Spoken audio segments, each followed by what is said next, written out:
Jesus is our Creator. And therefore, Jesus is responsible for our existence. Not for our sin, but for our existence. When Jesus created this world, He placed Adam as the king. And his territory, of course, was planet Earth. But God established a condition, and that was perfect obedience to His law, sinless perfection, if you please. He said to Adam, obey and live, disobey and die. And of course, Adam and Eve sinned, and therefore Satan took over the throne and the territory over which Adam governed.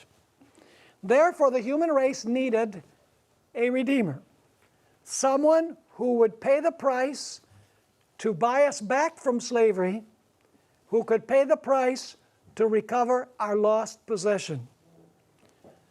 But in order for a person to do this, he needed to be our next of kin.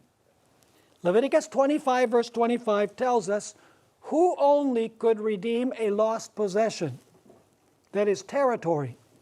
It says, if one of your brethren becomes poor and has sold some of his possession, and if his redeeming relative comes to redeem it, then he may redeem what his brother sold.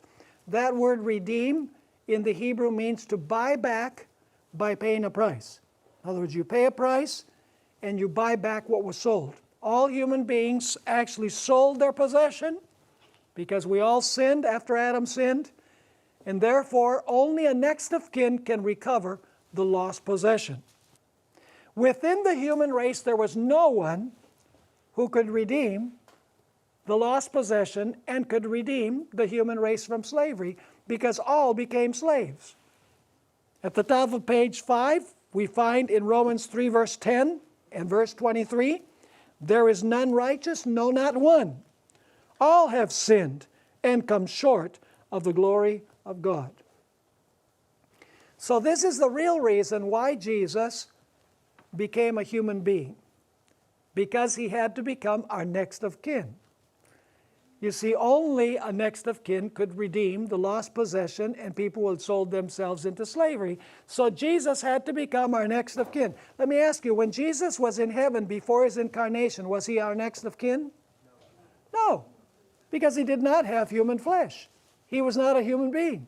He was from a different family. He had to become our next of kin in order to redeem us from slavery, in order to redeem the lost possession.